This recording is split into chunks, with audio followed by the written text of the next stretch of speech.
I want to start with two things. I love our crowd, man. I love our atmosphere. It's awesome. I mean, it's over break. We don't have any students here. It's just like it's really nice. And I don't know why I was thinking about it today with the perspective, maybe because Coach Antoine's never been up here, but like looking around, it's an awesome atmosphere. So I'm just thankful for everybody that contributes to that. The second thing I'm going to say is, how about my man Kenny Brooks beating LSU at LSU on a game winner? I thought that was pretty cool. I've been talking about him, telling a little story about Northeastern, but look, I was really proud of what we did today. This game, you can come in here and not be ready to go, and I thought we were ready to go. I thought we attacked them. I thought we shared the ball really well for the most part, and then I'm trying to hold teams in the 50s, and that's the goal here. And we did that today. I thought we were, again, for the most part, pretty stingy on the defensive end. So I'm happy with the effort today overall. I guess I'll start asking about Zakiya because, obviously this is back-to-back high-scoring games for her. I think double figures for the last 5. And I know it kind of took some patience from her and you guys having lots of conversations about, what her role on the offensive end was going to be. What's it like for you to see her kind of do what she's done lately? Yeah. When Peyton had a big game today, but she'd been kind of struggling with the 3-point shot and everything. You kind of needed another guard to step up scoring wise. Yeah, I mean, you're right on about the patience part because we've just asked her to do a lot as a point guard, and especially last year.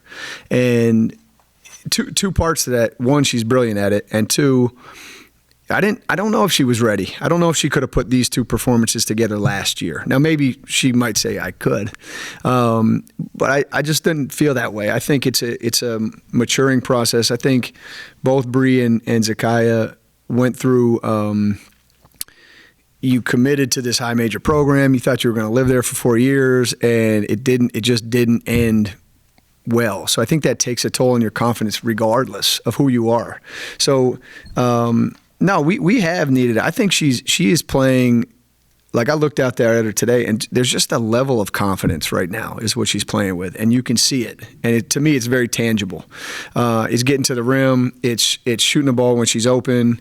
And I thought we've done a good job.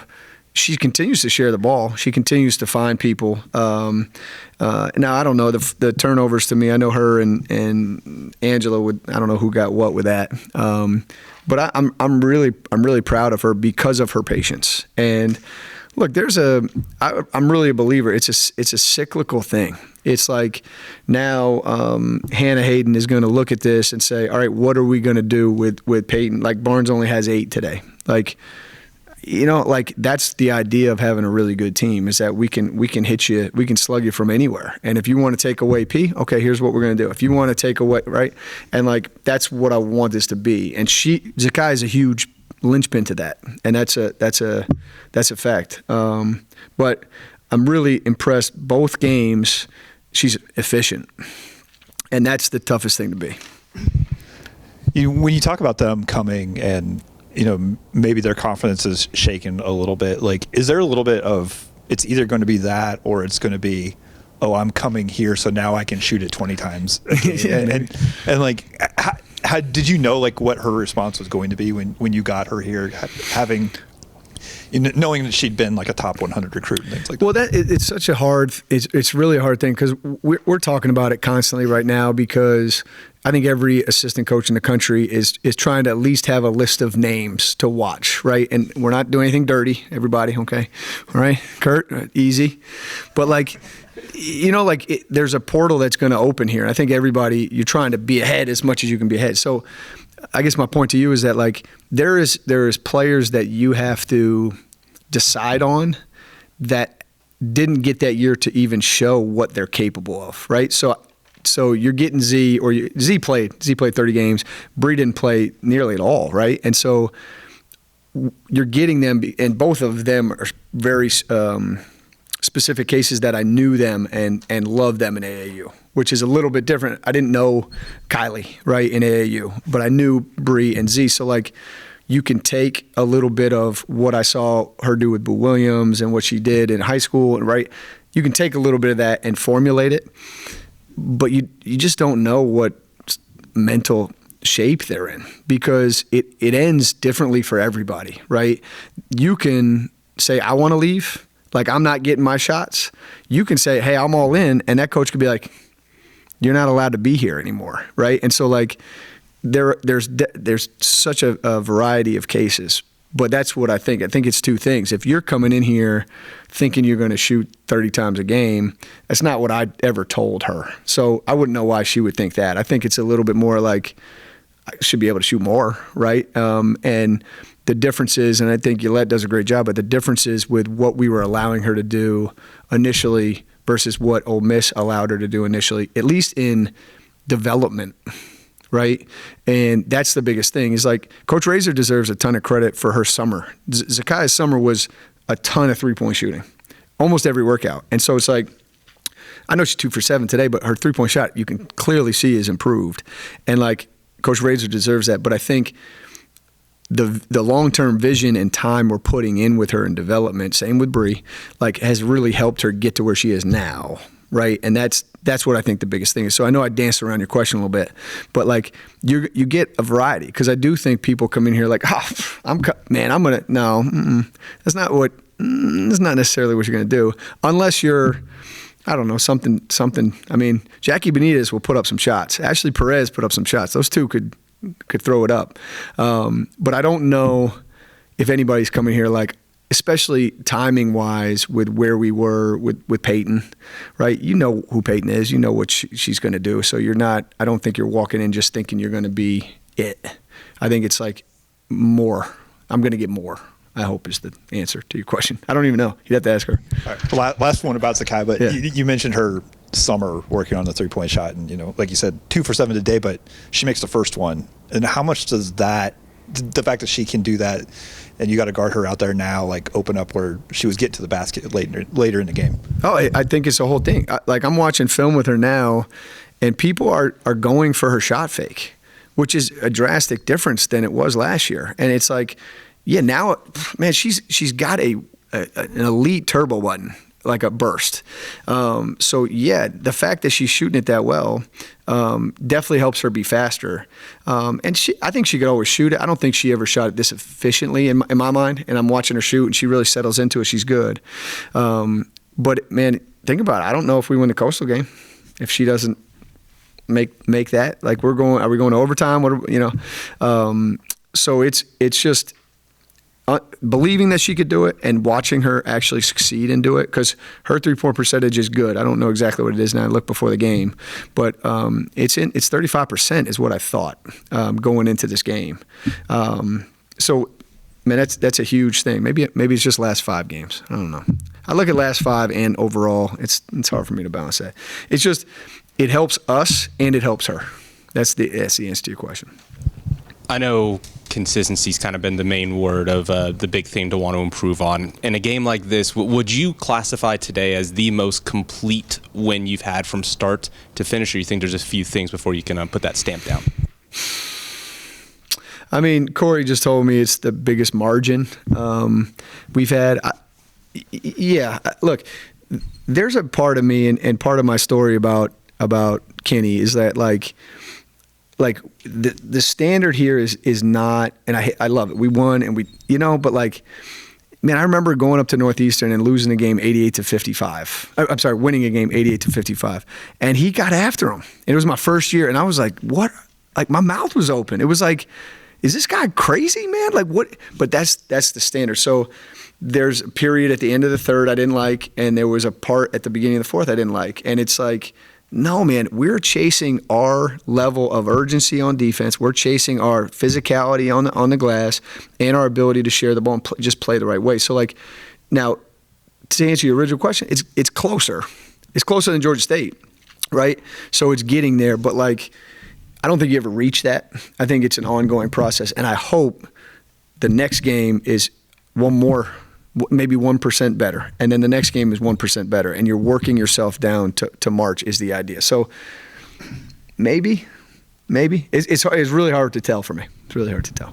I like that perspective, that story. And at the end of the third, you say you may not like a few things. If for the players, they could be looking at that like, well, we haven't given up the lead at all yet. How have you maybe seen them try to react to that and maybe try to embody kind of that mindset that you've had? Yeah, you're fighting human nature, right? So like they see the score, they know, they felt it, and it's like, we're saying 0-0 a lot, but you can feel it when they let their intensity down, and they know it. And my job's to call them out on it, and I did several times in this. And a lot of them are shaking their heads, and they know, but you are still fighting the human nature of man. We're up 25, man. I don't really have to be in help side right here. Yeah, you do, because it's not about 25. It's about that playing that possession as well as you can. And so we talked about it after, and that like we're trying to play as good of a game as you can play, and you build habits when you're doing that, right? And so if you're playing, let's say we played 78% well today. All right, let's play 79. Let's play 80. Like you're not going to get there if you're taking plays off, or if you're like, man, whatever, we're up, and that's just what it is. And I'll tell you, I mean, it was a great story, man. Kenny erased the whole board, and he put IT on the board, and he said, "You guys just don't have it." And he started going in. I was like, "Good gracious!" But man, that guy's good at his job. He is very good at his job. Where have you seen Angela Williams get better from the beginning of the season to now? In a lot of ways, and I'm not even going to say the offense. Okay, because I think she's always been able to score the ball. I think she's done a better job on the glass, and she almost got a couple more late. She got her hands on them, but for her thing, the biggest improvement is her like maturity and being able to handle me. Because if you're not doing stuff the right way, I get very intense with you, and as a freshman, she could not handle it. Would go off the deep end, and it didn't matter. It was almost like she's seeing red, kind of. And now I can still get her there every once in a while, but for the most part, she bounces back. Even I challenged her today in the huddle, and she bounces back. And I think that's part of her growth, regardless of stats for me, is like her maturity in being able to handle mistakes, being able to handle adversity. I think that's the biggest maturity thing for her that she's grown with, and she's still got more to grow. But that's a big thing for me, watching her grow with that. Corey may have filled you in on these things, but for Peyton today, she hit her 300th career three-pointer. No, he did not. Corey did not. Did not? Oh, okay. Wow. Okay. Well, I didn't know you were back there, Corey. It was a 100th career start. As well, and her 100th career double-figure game. I mentioned that to her, and she was like, her response was, "Well, that's just because I've been here a long time, basically." She is so steady, and she's been here so long. It's easy just to take her being on the court for granted. How do you avoid that? Yeah, I try really hard not to. And we think about it a lot. Her mom and my wife have become really close, and we all kind of like, I don't want to say pretend cry about it. Like this is going to end at some point in time, but she's been like just right here with me for so long. You sometimes will forget it. But that's what is exactly what she is, Kurt, is like, she shows up every day, plays at this level, whether scores or not, but she plays at that level. She's always in a good mood. She's always helping people. And it's like, you do take it for granted. And I guarantee 3 games in next year, I won't be taking it for granted. But no, I just think she's remarkable, and I've said it before. She's just a unicorn of a kid. You don't find them every day. And we got some beautiful young women on our team, but she's a unicorn as far as her consistency in what she does every day, how she lives. That long stretch, that long break, you and I talked, on Tuesday before this 2 games at home started. What you worked on, what you thought about a lot, and now have played these 2 games, what in particular, a couple of points came to fruition here for you that you really like? Defensively, the girls talked about that. Yeah. No, I think what we did was, I think we had kind of faded away from like just our true core principles of what we were going to do, and I thought we were able to snap those back in. And And that defensively is like, we call it smash and sink, but like being able to smash, which is help side, being able to be there for each other. And what I was really proud about with these two teams right here is like two very different game plans with personnel. Georgia State had really no posts, and they have two posts that I thought we did a good job with. So I just thought we locked back in defensively, as broad of an answer as I can give you right there.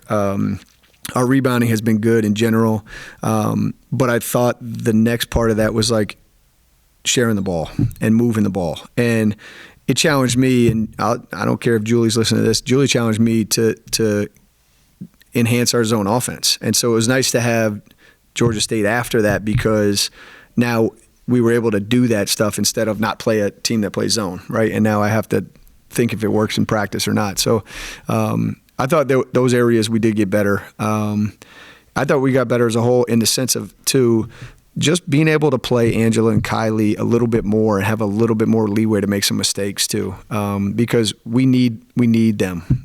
We need Delilah. We need our bench to be good. And so I thought it allowed them a little bit of space and grace and time.